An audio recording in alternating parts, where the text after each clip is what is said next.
லௌதேத்தூர் இயேசுஸ் கிறிஸ்துஸ். இயேசு கிறிஸ்துவுக்கு புகழ். தமிழ் கூறும் நல்லுலகில் வாழும் அனைத்து அன்புள்ளங்களுக்கும் வத்திக்கான் வானொலியின் வணக்கம். இறைவன் உங்கள் உள்ளத்தையும் இல்லத்தையும் தன் அன்பாலும் அருளாலும் அமைதியாலும் இன்றும் என்றும் நிரப்புவாராக.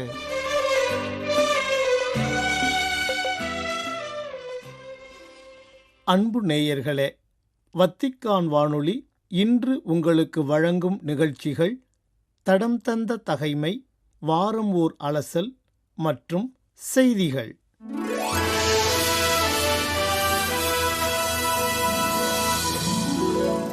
தடம் தந்த தகைமை. நம்பிக்கையற்ற சீரழிந்த தலைமுறையினரே,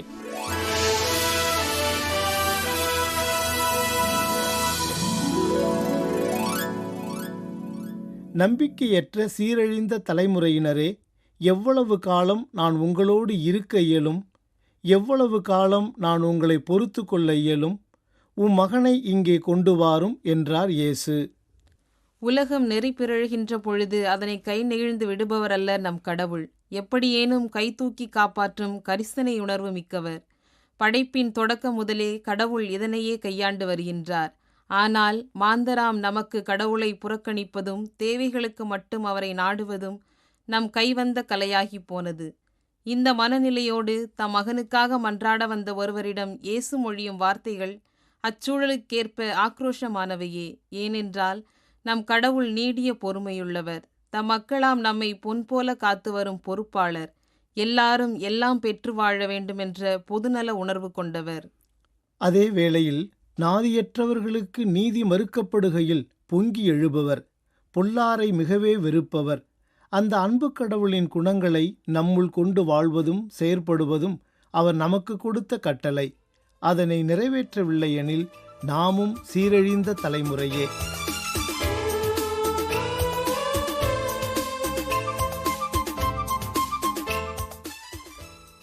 வாரம் ஓர் அலசல். ஜூன் 5 உலக சுற்றுச்சூழல் தினம். இயற்கையில் உறைந்திடும் இணையற்ற இறைவா, என் இதயத்தில் எழுந்திடவா. என்றும் இங்கு என்னோடு நின்று என்னை அன்போடு காத்திடு என் தலைவா. இயற்கையில் உறைந்திடும் இணையற்ற இறைவா. 1974 ஆண்டிலிருந்து ஒவ்வொரு ஆண்டும் ஜூன் மாதம் 5ஆம் தேதி உலக சுற்றுச்சூழல் தினமாக கொண்டாடப்படுகிறது. உலகெங்கும் வெப்பம் அதிகரித்து வரலாம், ஆனால் அதன் தாக்கத்தை எல்லோரும் ஒரே மாதிரியாக உணர்வதில்லை.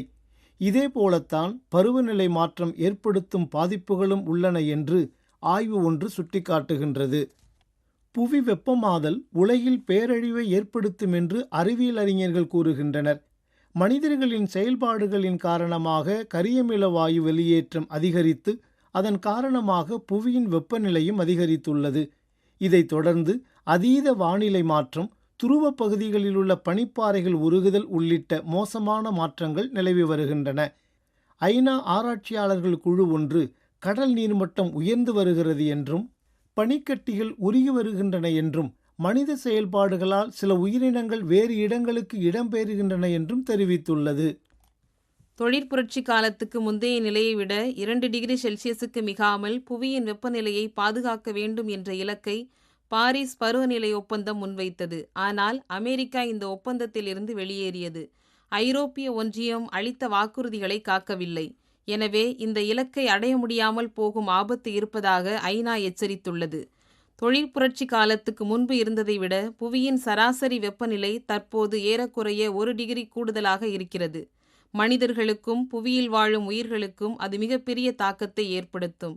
அதாவது உயர்ந்து வரும் வெப்பநிலையின் காரணமாக கடல் நீர் மட்டம் அதிகரிக்கும். அதன் காரணமாக பல்வேறு நகரங்கள் தண்ணீரில் மூழ்கும் அபாயம் ஏற்படும்.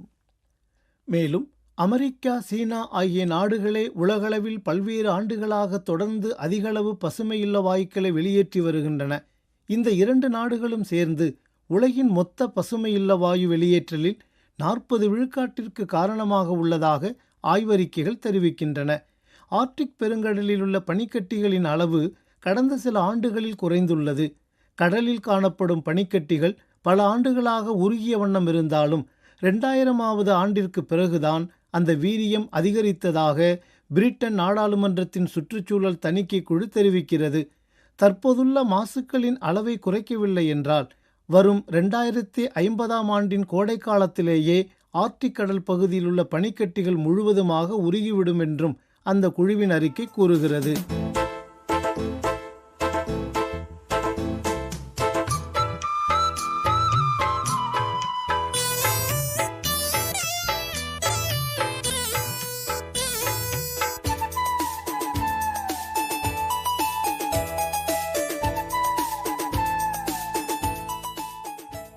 இதில் நாம் எப்படி உதவ முடியும்? நம் பங்களிப்பு என்னவாக இருக்கும் என நீங்கள் எண்ணலாம். வாய்ப்பிருந்தால் நடந்து செல்லுங்கள், மிதிவண்டியில் செல்லுங்கள். கூடுமானவரை பொது போக்குவரத்தை பயன்படுத்துங்கள். இது உடல் நலத்திற்கும் நல்லது, சுற்றுச்சூழலுக்கும் நல்லது. இயன்றவரை மின்சாரத்தை பயன்படுத்துவதை குறையுங்கள். தேவையற்ற போது மின்விசிறியை பயன்படுத்தாமல் இருப்பது முதல் வாஷிங் மிஷின் பயன்படுத்துவது வரை மிக கவனமாக திட்டமிடுங்கள். இது உங்களுக்கு சாதாரணமான விடயமாக தோன்றலாம், ஆனால் இந்த சிறு விடயங்கள்தான் வியத்தகு விளைவுகளை தரும். பூமி வெப்பமடைவதன் பின்னணியில் மனிதர்களின் செயல்பாடுதான் உள்ளது என்பதை நாம் உணர்ந்து செயல்பட வேண்டியது மிக மிக அவசியம். கொஞ்சம் விவாதம், வாக்குவாதம் நடத்திவிட்டு ஓர் ஒத்த கருத்துடன் பிரிந்து செல்லக்கூடிய விடயமல்ல என்பதை ஏற்றுக்கொள்ள தயாராக வேண்டும். அவசரமாக தீர்வு காணப்பட வேண்டிய பிரச்சனை இது. இதை எப்படி செய்ய வேண்டும் என்பது உலகுக்கு தெரியும். அதுதான் முரண்பாடானது. என்ன செய்ய வேண்டும் என்று தெரிந்தும் நாம் நடவடிக்கை எடுக்க மறுக்கின்றோம் என்பது முரண்பாடுதான். மின் உற்பத்தி நிலையங்கள், தொழிற்சாலைகள், வாகனங்கள் மற்றும் விவசாயம் மூலம் வெளியாகும் பூமியை வெப்பமாக்கும் வாயுக்களை 2030ஆம் ஆண்டுக்குள் பாதியாக குறைக்க வேண்டும் என்று தொடர்ந்து கூறி வருகிறார்கள். ஆனால் 2030க்கு இன்னும் 5 ஆண்டுகள் கூட இல்லை. பருவநிலை மாற்றம் என்பது எப்போதோ நடக்கப் போவது என்று மக்கள் நினைக்கலாம். ஆனால் ஆஸ்திரேலியா போன்ற நாடுகளில் புதிய வெப்பநிலை அதிகரிப்பு பதிவுகள் புதிய ஆபத்துக்களை தொடர்ந்து உணர்த்தி கொண்டுதான் இருக்கின்றன. இயற்கையான உலகத்தில் செயற்கைத்தனத்தை உட்புகுத்தி உருமாற்றி வருகிறோம். அதனால் பாதிக்கப்பட போவது நாம் தான் என்பது தெரியாமலேயே.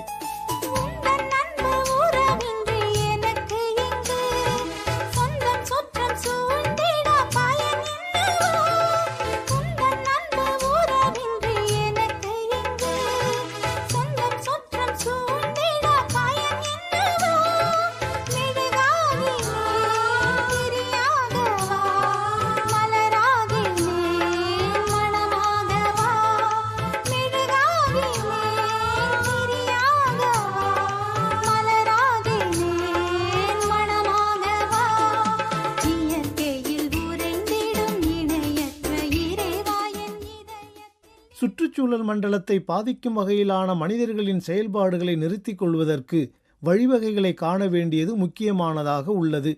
நாம் சுவாசிக்கும் ஒவ்வொரு சுவாசத்துக்கும், மூச்சு காற்றுக்கும், நாம் சாப்பிடும் ஒவ்வொரு கை உணவுக்கும் இயற்கை உலகைத்தான் நாம் சார்ந்திருக்கின்றோம் என்று எத்தனை பேர் உணர்ந்து செயல்படுகின்றோம்? வரக்கூடிய 10 ஆண்டுகளில் 10 லட்சம் விலங்கு, பூச்சி மற்றும் தாவர இனங்கள் அழிவை எதிர்நோக்கியுள்ளன என்று ஏற்கனவே எச்சரிக்கை விடுக்கப்பட்டுள்ளது. ஆனால் நாமோ அழிவு நிலைகளை இன்னும் கைவிடவில்லை. நகரங்களின் வளர்ச்சி, விவசாயத்துக்காக வனங்கள் அழிப்பு, உணவுக்காக மீன் தேவை அதிகரிப்பு ஆகியவற்றால் 3/4 பகுதி நிலம் மற்றும் 2/3 பங்கு கடல் வளத்தில் மாற்றம் ஏற்பட்டுள்ளது என்று அண்மை ஆய்வில் தெரிய வந்துள்ளது. முக்கியமான உயிரினங்களை நாம் குறைத்து மதிப்பிடுவதால் நமது பாதுகாப்பு வளையத்தை நாமே அழித்துக் கொள்கிறோம், நாம் சார்ந்திருக்கும் சுற்றுச்சூழலை நாமே அழித்துக் கொள்கிறோம் என்று அந்த ஆய்வுக்குழுவில் பங்கேற்றவர்களில் ஒருவரான லண்டனில் உள்ள இயற்கை வரலாற்று அருங்காட்சியக பேராசிரியர் ஆன்டி பர்விஸ் கூறியுள்ளார். முன்னேறிய பல நாடுகளில் சுற்றுச்சூழல் பாதுகாப்புக்கான அவசியத்தை புரிந்து கொண்டுள்ளனர் என்றாலும் சுற்றுச்சூழல் பாதிப்பை கையாள முடியாத ஏழை நாடுகளுக்கு இந்த ஆபத்துக்களை நாம் ஏற்றுமதி செய்கிறோம் என்பதுதான் உண்மை. அவை நமக்கு விற்கும் பொருள்களை உற்பத்தி செய்வதில் அந்த ஆபத்துக்களை அந்த ஏழை நாடுகள் எதிர்கொள்ள நாம் காரணமாகின்றோம். கடந்த பல 10 ஆண்டுகளில் மனிதர்களால் உருவாக்கப்பட்ட 90 விழுக்காட்டிற்கும் அதிகமான வெப்பத்தை கடல் நீர் உள்ளிழுத்து கொண்டுள்ளது. இதனால் கடல் மட்டம் உயர்கிறது. இப்போது கடல் மட்டம் உயர்வதற்கு கிரீன்லாந்து மற்றும் அண்டார்டிகா பனிப்பாறைகள் உருகுவதுதான் முக்கிய காரணம் என்கிறது பருவநிலை மாற்றம் குறித்த அரசுகளுக்கிடையிலான குழு.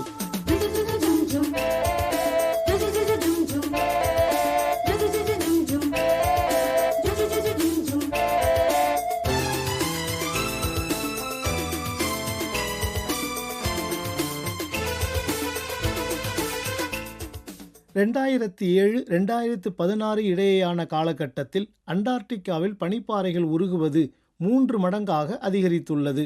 இதே காலகட்டத்தில் கிரீன்லாண்டில் பனிப்பாறைகள் உருகுவது 2 மடங்காக அதிகரித்துள்ளது. கரியமில வாயு வெளியேற்றத்தின் காரணமாக வடக்கு ஆசியா மற்றும் மத்திய ஐரோப்பாவில் உள்ள பனிப்பாறைகள் 2100ஆம் ஆண்டுக்குள் 80 விழுக்காடு வரை உருகிவிடும். இது பல கோடிக்கணக்கான மக்களின் வாழ்வில் தாக்கம் செலுத்தும். இந்த பனிப்பாறைகள் உருகி கடலில் கலக்கும்போது கடல் மட்டம் உயரும். அதாவது 2100ஆம் ஆண்டுக்குள் கடல் மட்டம் 1.1 மீட்டர் வரை உயரும் என இந்த ஆய்வு சுட்டிக்காட்டுகிறது. இது தாழ்வான பகுதியில் வசிக்கும் 70 கோடி மக்களின் வாழ்வை கேள்விக்குறியாக்கும் எனவும் இந்த ஆய்வு சுட்டிக்காட்டுகிறது. ஆனால் முழுவதுமாக நம்பிக்கை இழந்துவிட தேவையில்லை என்பதையும் இந்த ஆய்வு நமக்கு சுட்டிக்காட்டுகின்றது.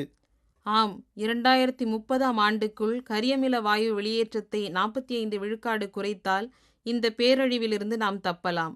இதற்காக அரசுக்கு, அரசியல்வாதிகளுக்கு அழுத்தம் தர வேண்டும் என சில ஆய்வாளர்கள் கருதுகிறார்கள். ஒன்று மட்டும் உண்மை, நம்மை நேரடியாக தாக்காத எது குறித்தும் மனிதன் கவலைப்படப் போவதில்லை. ஏதோ பேராபத்து வருவதாக உளறிக் கொண்டிருக்கிறார்கள் அல்லது தேவையற்ற பயத்தை உருவாக்கி கொண்டிருக்கிறார்கள் என்றுதான் பலர் நினைத்து கொண்டிருக்கிறார்கள்.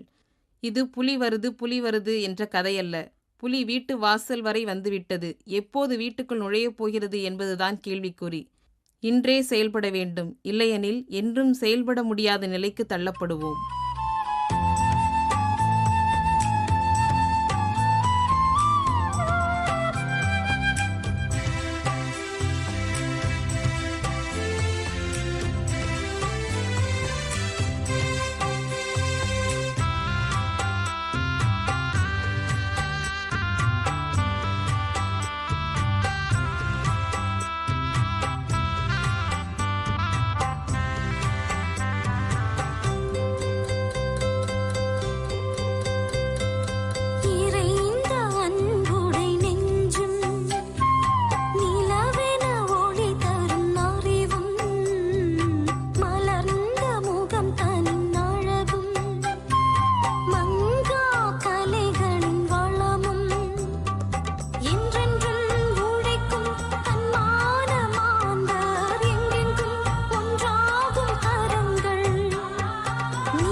ஜூன் 5 உலக சுற்றுச்சூழல் தினம் என்ற தலைப்பில் வாரம் ஓர் அலசல் என்ற நிகழ்வை உங்களுக்கு வழங்கியது வத்திக்கான் வானொலி.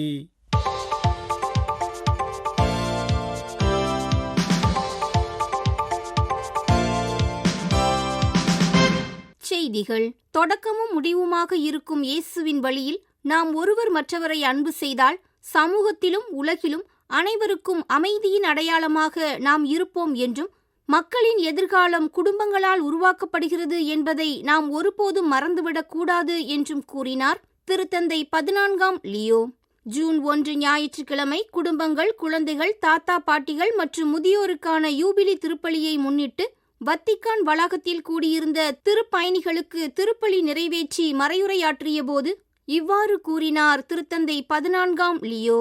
நாம் அனைவரும் ஒன்றாக இருக்க வேண்டும் என்ற கிறிஸ்துவின் வார்த்தையானது விரும்பத்தக்க மிகப்பெரிய நன்மை. ஏனென்றால் இந்த உலகளாவிய ஒன்றியம் உயிரினங்களிடையே அன்பின் நிலையான ஒற்றுமையை கொண்டு வருகிறது என்றும், அதில் கடவுள் உயிரளிக்கும் தந்தையாக, அதை பெரும் மகனாக, அதை பகிர்ந்து கொள்ளும் தூய ஆவியாக அடையாளம் காணப்படுகின்றார் என்றும் எடுத்துரைத்தார் திருத்தந்தை. குடும்பம் என்பது உலகை படைத்த இறைவன் தனது முழுமையான அன்பினால் படைப்பை அரவணைக்கும் இடமாக உள்ளது என்றும், நம்பிக்கை, எதிர்நோக்கு, பிறரன்பு செயல்கள் குடும்பத்தில் எப்போதும் வளர்கின்றன என்றும் எடுத்துரைத்தார் திருத்தந்தை 14ஆம் லியோ. ஜூன் 1 ஞாயிற்றுக்கிழமை குடும்பங்கள், குழந்தைகள், தாத்தா பாட்டிகள் மற்றும் முதியோருக்கான யூபிலி திருப்பலியை முன்னிட்டு ஏறக்குறைய 131 நாடுகளிலிருந்து வத்திக்கான் தூய பேதுரு பெருங்கோவில் வளாகத்தில் கூடியிருந்த 70,000 திருப்பயணிகளுக்கு வழங்கிய பாஸ்கா கால மூவேளை ஜப உரையின் போது இவ்வாறு எடுத்துரைத்தார் திருத்தந்தை 14ஆம் லியோ. முதியவர்கள் இளம் தலைமுறையினருக்கு நம்பிக்கை மற்றும் உத்வேகத்தின் அடையாளமாக இருப்பதற்கு நன்றி தெரிவித்த திருத்தந்தை அவர்கள் தாத்தா, பாட்டி மற்றும் முதியவர்களுக்கு தனது சிறப்பான நன்றிகளையும் எடுத்துரைத்தார். உலகம் முழுவதும் உள்ள இளைஞர்களுக்கு மிதிவண்டியாளர்கள் முன்மாதிரிகையாக இருக்கின்றார்கள் என்றும், இத்தாலி மட்டுமல்லாது உலகம் முழுவதும் மிதிவண்டி நிகழ்ச்சியை விரும்புபவர்கள் இருக்கிறார்கள் என்றும் கூறினார் திருத்தந்தை 14ஆம் லியோ. ஜூன் 1 ஞாயிற்றுக்கிழமை மாலை வத்திக்கான் வழியாக பயணித்த ஜீரோ தி இத்தாலியா எனும் மிதிவண்டியாளர்களுக்கு வாழ்த்து தெரிவித்து இவ்வாறு கூறிய திருத்தந்தை அவர்களுக்கு ஆசீர் அளித்து மகிழ்ந்தார். மிதிவண்டி ஓட்டுதல் பிற விளையாட்டுப் போட்டிகளைப் போல மிக முக்கியமானது என்றும், உடலை பராமரிப்பது போல ஆன்மாவையும் பராமரித்து உடல், மனம், இதயம் மற்றும் ஆன்மாவில் அக்கறை கொண்டு முழு மனிதர்களாக வாழ இறைவன் உங்களுக்கு ஆசீர் அளிப்பாராக என்றும் கூறினார் திருத்தந்தை. அருள் நிறைந்த மரியே வாழ்க, ஆண்டவர் உம்முடனே என்ற வானதூதரின் வாழ்த்தும், பெண்களுக்குள் ஆசீர் பெற்றவர் நீர் என்ற எலிசபெத்தின் வாழ்த்தும் நமது திருச்செபமாலை பயணத்தில் கடவுளின் வார்த்தையாக நம்முடன் பயணித்து வாக்களிக்கப்பட்ட நாட்டை நோக்கி பயணித்த இஸ்ரேல் மக்களை அடையாளப்படுத்தியது என்றும் கூறினார் திருத்தந்தை 14ஆம் லியோ. மே 31 சனிக்கிழமை அன்னை மரியின் வணக்க மாத நிறைவை முன்னிட்டு வத்திக்கான் தோட்டத்தில் வத்திக்கானில் பணியாற்றும் பணியாளர்கள் மற்றும் அவர்களது குடும்பத்தார் பங்கேற்ற திருச்செபமாலை வழிபாட்டின் இறுதியில் வழங்கிய உரையின் போது இவ்வாறு எடுத்துரைத்தார் திருத்தந்தை 14ஆம் லியோ.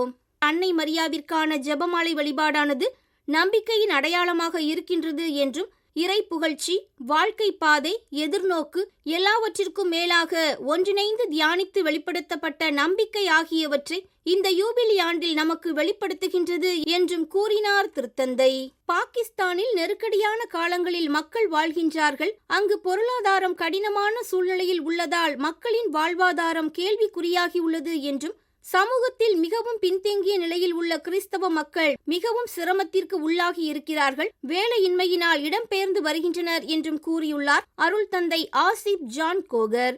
மே 31 சனிக்கிழமை அன்று இஸ்லாமாபாத் ராவல்பிண்டி மறைமாவட்டத்தின் தலைமை பொறுப்பாளர், மறைமாவட்ட முதன்மை குருவுமான அருள் தந்தை ஆசிப் ஜான் கோகர் யூபிலி ஆண்டை முன்னிட்டு ஃபீதேஸ் எனும் கத்தோலிக்க செய்தி நிறுவனத்திற்கு வழங்கிய நேர்காணலில் இவ்வாறு பகிர்ந்து கொண்டுள்ளார். யூபிலியின் உணர்வை முழுமையாக ஏற்றுக்கொள்ள மக்கள் முயற்சிப்பதுடன் இக்கட்டான சூழ்நிலையில் நம்பிக்கையின் திருப்பயணிகளாக, அதாவது தங்கள் இதயங்களில் இயேசுவை சுமந்து கொண்டு அவற்றின் வழியாக நடக்கிறார்கள் என்றும் பகிர்ந்துள்ளார் அருள் தந்தை கோகர். பெத்தானியா மறைப்பணியானது அருள் பணியாளர்களுக்கான பணியில் அவர்களுக்கு ஆன்மீக உடனிருப்பையும் உறுதுணையையும் வழங்குகின்றது என்றும், 26 ஆண்டுகளாக நடைபெற்று வரும் இப்பணியானது ஆயிரக்கணக்கான பொது நிலையினரையும் அருள் பணியாளர்களையும் ஜெபத்தில் ஒன்றிணைத்துள்ளது என்றும் கூறினார் அருள் சகோதரி தாரியா திபோர்ஸ்கா. சாதாரண மக்களாக அருள் பணியாளர்களின் குறைகளையும் தவறுகளையும் மட்டுமே கவனித்து அவர்களுக்காக ஜெபிப்பதை தற்போது நாம் மறந்துவிட்டோம் என்றும் எடுத்துரைத்தார். நேயர்களே, இத்துடன் வத்திக்கான் வானொலியின் தமிழ் ஒலிபரப்பு நிறைவு பெறுகின்றது. தொடர்வது அதன் மலையாள நிகழ்ச்சிகள். உங்களது ஆர்வமுள்ள செவிமடுத்தலுக்கு நன்றி. வணக்கம்.